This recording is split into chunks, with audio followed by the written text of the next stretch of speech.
everyone, I'm Morgan, and today I wanted to talk to you about some authors I have had crushes on. So not really romantic crushes, so I don't mean about the person, but just about their work. So like I read one book from them and I liked it so much that immediately I wanted to read everything that I have ever written. So I haven't really loved or adored every single one of the books by these authors, but I just really like the writing style so much that I want to read every single thing they come out with or have come up with.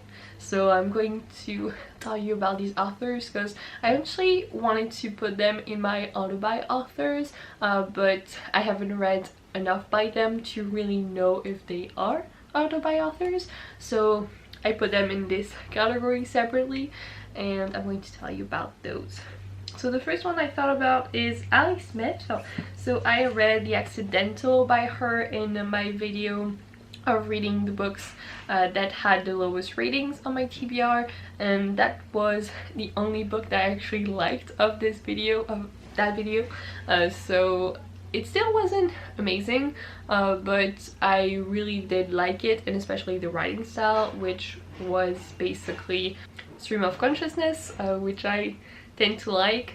And once you get into the flow of the words and her writing, it gets amazing. So I have one more book on my TBR by her that I bought recently, which is Hotel World, so I'll be getting to that very soon. And she also has the seasonal quartet that she has published, so the last one has just come out or is about to come out, so I really want to read that as well. The audiobooks are actually available on Scribd, so I might do that, but typically I prefer literary fiction in a physical format because it's hard to get the writing in audiobook, but I don't know what I'm going to do right now. First I want to read Hotel World because the synopsis really grabbed me, and after that I will see what I pick up next by her.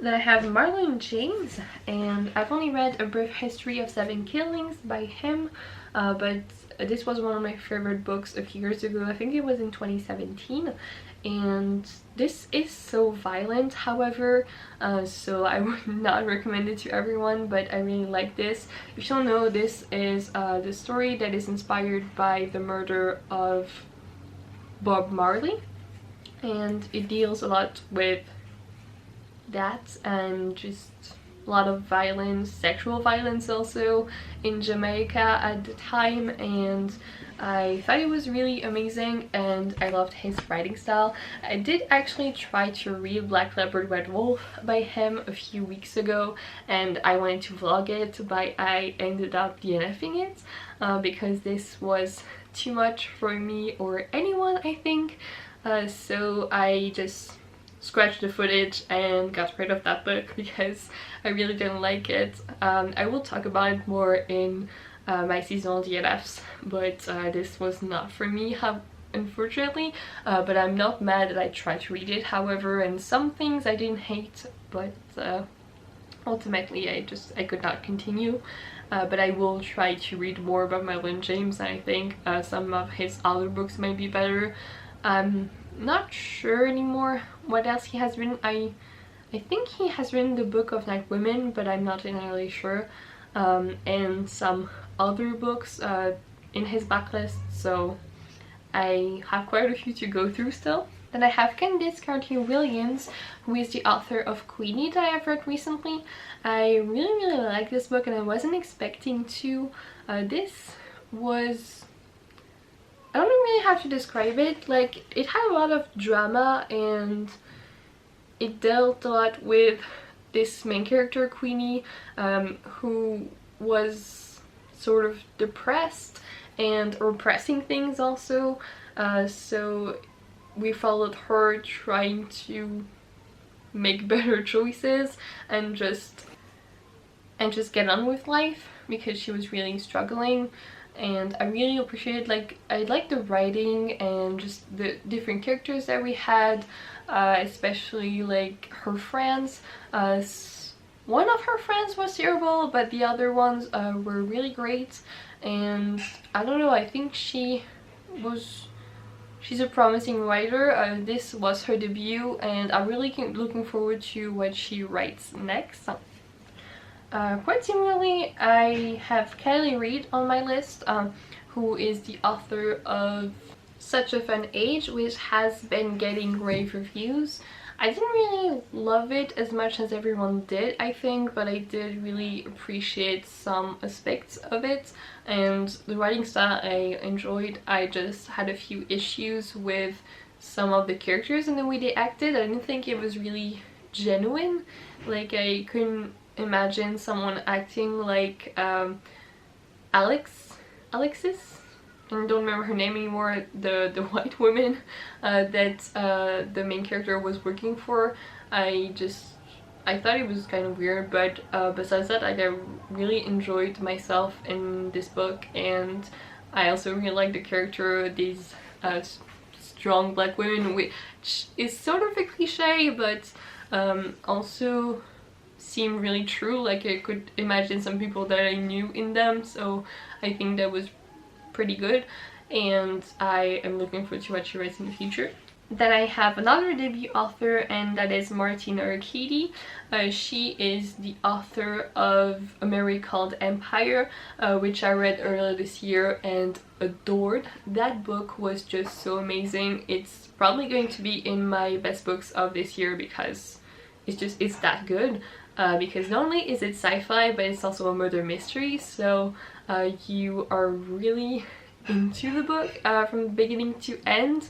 You want to know what's going to happen, and you also have great representation for bisexuality, which I don't see often. I really appreciate, and just, yeah, the way she writes, the different cultures that she has taken inspirations from, I love.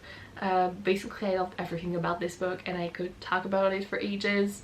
It's amazing. You should read it, and I cannot wait for the second book in the series, which is going to come out in a year, I think, in a few months, so in March 2021, I think, something like that.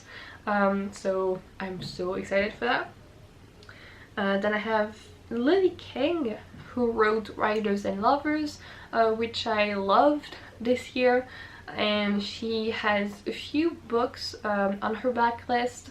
I do have another book by her, an audiobook that I'm looking to get to, and I will also really recommend the audiobook for Writers and Lovers. It was a really great one. I love the narrator, and this other book that I have by her is called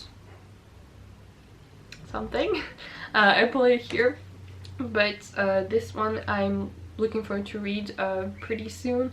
I've been meaning to get to it, but some other books have taken priority for some reasons, but I am looking to continue with this. I loved Writers and Lovers, both because of the characters and also because he talked about writing, and I love books that talk about writing and writers, and not just that, like, it dealt a lot with relationships, and I'm always into books that talk about relationships, not necessarily like all romantic. I mean, it's also about this main character who's searching for herself, and that's the kind of story that I always really love, just like Candice Carter-Williams and Kelly Reid, all these characters that are like 25 to 30 years old and looking for meaning in their lives, I guess, and that's just really relatable, and that's also the age range that I'm going to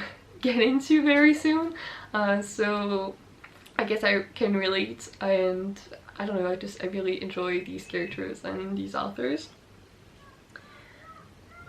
Next I have Nina LaCour, and I read by her We Are Okay last year, which was one of my favorite books of 2019, and I still have yet to read more books by her, but she is on my list, because one of my goals this year is to read more books by authors. Well, by authors I gave 5 stars to last year, so I still have to read more by her this year, but she has a book coming out in like a month or so, so I'll probably be reading that. but also want to go through her backlist. She has a few books out already that all sound really good, but I don't really know much about them.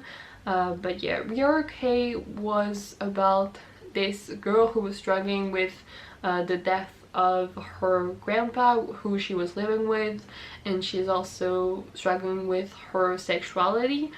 She is a lesbian, and she originally lives in the south of the US, who isn't really accepting overall, so that's the thing. And yeah, just about grief and sexuality, and I really like those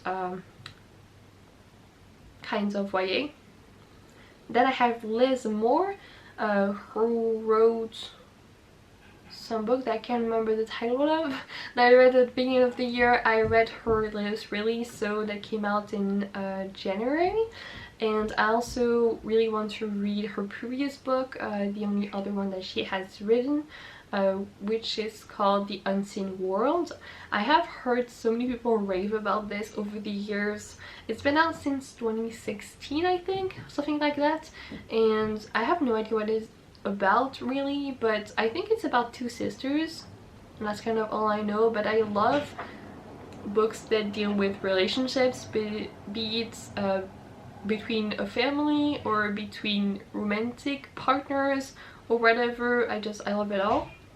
So that sounds just up my alley, and the writing in the book that I read by her was great. This was actually a thriller, and I felt for most of the characters. So we followed this woman who has a sister who was an addict, and she has disappeared, so she's looking for her. And we also get a bit of background about our main character, who also has issues in her life, and she has a kid, and we learn more about that kid, and just a lot of relationships and dynamics, which I really like. And just yeah, the writing was really good. It's pretty easygoing, like it's not very descriptive, but just the right amount for me, and I was really into it. So yeah, I'm looking forward to read more by this author. Then I have Alyssa B Sheinball. She wrote What Kind of Girl, which I read at the end of last year, but it came out earlier this year. It was just an amazing book. This is the first book that I've read about someone cutting herself. This kind of really hard-hitting YA, but I thought it was really well handled, which I wasn't expecting, I guess, because it's a really hard topic to talk about. But it wasn't just about that. So originally, like, the main story is that we have this girl in a high school who goes to her principal and says that she was hit by her boyfriend, and that's kind of taboo, you know, because we don't really talk about abuse in high schools and just high school ages. So that was really interesting, and also because we didn't have names first of the characters, so we had descriptions at the beginning of each chapter, which told us who the perspective was of, and so you had to keep everything in mind to be able to follow the story, and eventually you understood who was talking. I don't think it was really hard. Like, some people were apparently annoyed that they didn't know who we were following every time, but I honestly didn't really struggle. I got who we were following even without names. So, because I mean, I never remember names, so that was the perfect book for me. You don't need names, I just need the story, and that's what I got. So yeah, I'm looking forward to reading more by her. She's also one of the authors that I gave her first 5 stars to last year, so I'm going to read more about her very soon. And then next to last is Christina Klein, and she wrote Orphan Train, which I read in 2017, I think, and this was an amazing book. This was a historical fiction book, but it actually had 2 timelines, so we follow one woman in the 50s or 60s, I'm not sure, and someone else in present time, and I think it was just amazing. I am really hard on historical fiction usually, but this one was just perfect, honestly. Like you know, sometimes with dual timelines you prefer one to the other, so it doesn't really work as a book. You just keep going because you want to get back to that other perspective, but that wasn't the case here. Like, I loved both of the perspectives, and so I was just blown away by this book. And I am really kicking myself because I still haven't read anything more by this author, but it's going to happen. She also has a book that is about to come out very soon, so I might read that, but she also has 1 or 2 books that are out already, so I don't know, but I definitely need to read more. And the last author I want to mention is N.K. Jameson. So I have finally read a book by her. I'm probably the last one to do so. Like, so many people talk about the Broken Earth trilogy, and I do have the first book, The 50s, on my TBR, so that's going to happen very soon. But I read The City We Became, which is her latest release, and my review I think is out now, so you can see that. But I thought it was really great, so imaginative, and I wish I was in her head, honestly. Like, I was just, yeah, blown away by how original this was. So if you don't know, this series is about these people who are avatars of the boroughs of New York City. And so we mostly follow first Manny, the guy who is the avatar of Manhattan, and he is, I think, a black man, pretty young, like 20-25, and he has come to New York to study, and he's really confused at first. And so I really enjoy actually following people who discover things at the same time you do. That's something that I see a lot in books, and that's a trope that I enjoy. Because you don't struggle to understand, or if you do, like, you struggle as much as the main character, so you feel okay. And just all of the characters and the avatars of the boroughs are amazing and just so developed, so that's something that I enjoy. But it's also amazing for the plot and just this idea that is crazy and I've never seen. And I've heard that all her other books are so incredibly original. So I said the Broken Earth trilogy, but some other series that she has written. So I'm really looking forward to read more by her, and it's going to happen soon, just like with all of these authors. So yeah. But yeah, that was the author I had to talk about. Please tell me if you have read any of these authors and what I should read next, maybe, because that would be interesting, and what authors you also really like that you have only read 1 book by, because I think you can tell, you know, even from 1 book, if you're going to like an author or not. So yeah. But yeah, that's all for me for today. Thank you for watching, and I hope to see you in another video. Goodbye. Dream I know, deep up my feelings feel